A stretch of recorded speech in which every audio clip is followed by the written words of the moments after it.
Hi everyone, welcome to voice of Dattatreya channel. ముందు వీడియోలో మనం శ్రీపాద శ్రీవల్లభ స్వామివారి యొక్క జన్మకథను తెలుసుకున్నాం కదా. ఈ వీడియోలో మనం స్వామివారి కాలంలో జరిగిన ఒక సంఘటన గురించి తెలుసుకుందాము. ఒక మహిళకి స్వామివారు వరం ఇస్తారు. ఆ వరం కారణంగానే దత్తాత్రేయ స్వామివారి యొక్క రెండో అవతారమైన శ్రీ నృసింహ సరస్వతి స్వామివారి జన్మకథను ముడిపడి ఉంది. ఓకే, ఈ వీడియోలో మనం దాని గురించి తెలుసుకుందాము. చాలా బాగుంటుంది. ఎవరు వీడియోని స్కిప్ చేయకుండా పూర్తిగా చూడండి. నచ్చితేనే లైక్ చేయండి. ఇంకా సబ్స్క్రైబ్ చేసుకునే వాళ్ళు ఎవరైనా ఉంటే సబ్స్క్రైబ్ చేసుకోండి. కురువపురంలో ఒక సద్బ్రాహ్మణుని భార్య అంబిక. ఆమె మహాపతివ్రత. కానీ ఆమె పూర్వ కర్మల వలన ఆమెకెందరో పిల్లలు పుట్టి కొద్ది కాలంలోనే చనిపోతుండేవారు. ఎన్నో దానాలు వ్రతాలు చేసింది. తీర్థక్షేత్రాలను కూడా దర్శించింది. కొంతకాలానికి ఆమెకు ఒక కొడుకు పుట్టాడు. కానీ ఆమె దురదృష్టవశాత్తు పిల్లవాడు బుద్ధిహీనుడు అయ్యాడు. అయినప్పటికీ లేకలేక కలిగిన పుత్రుడు అని చెప్పి ఎంతో గారాబంగా పెంచుకున్నారు. 8 సంవత్సరాలు రాగానే వేదాధ్యయనం చేయించాలని చూశాడు. కానీ అతని బుద్ధిహీనత వలన ఏ మంత్రము సరిగ్గా నేర్చుకోలేకపోయాడు. ఎలాగైనా అతని కొట్టైనా సరే అతనికి చదువు నేర్పిద్దాం అనుకుంటారు. కానీ అతని తల్లి అడ్డు వచ్చి, వీడు లేకలేక కలిగిన పిల్లవాడు, మందిమతి అయిన వీనిని దండిస్తే మనకి ఏమి లాభం? వీనికి చదువు రాకున్నా సరే మీరు వీణ్ణి కొట్టవద్దు.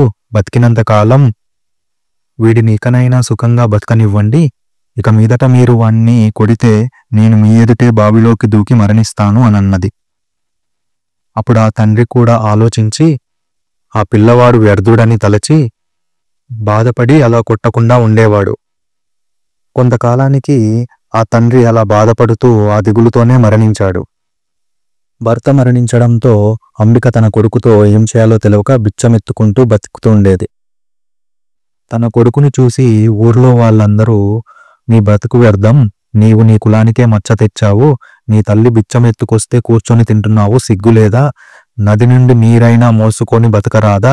నీ వలన పితృదేవతలకు కూడా అదో గతి కలుగుతుంది. నీ బ్రతుకేమి ప్రయోజనము?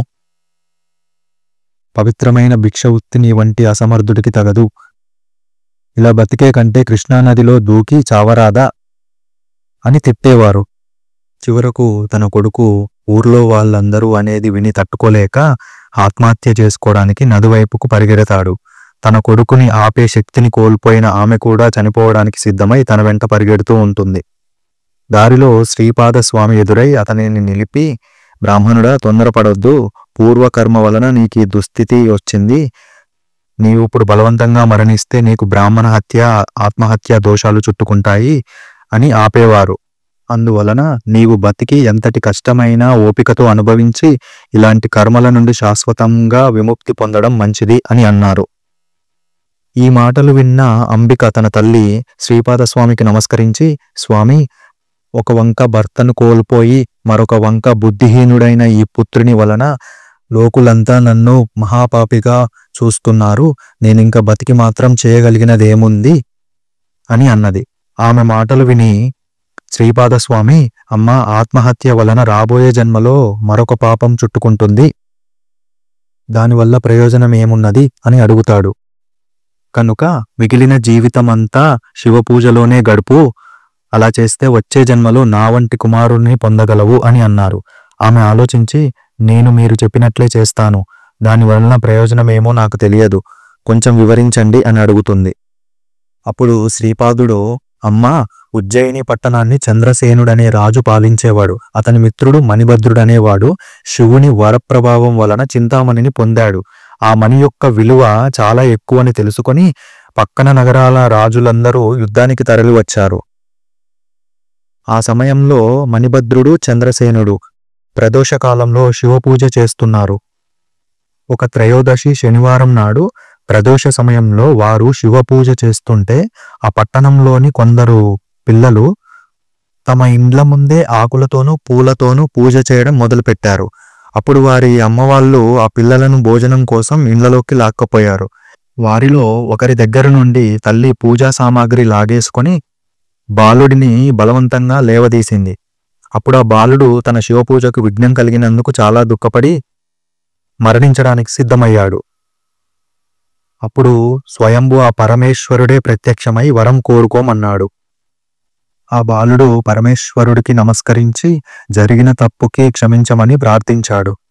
అప్పుడు ఆ పరమేశ్వరుడు భక్తి చేత నీవు నాలో ఐక్యం కాగలవు, నీ తల్లి తెలియక తప్పు చేసింది, అయినా నీ అర్చనా విధానం చూసింది గనుక మరుజన్మలో విష్ణువు యొక్క తల్లి అవుతుంది అని వరమిచ్చి అంతర్ధానమయ్యారు.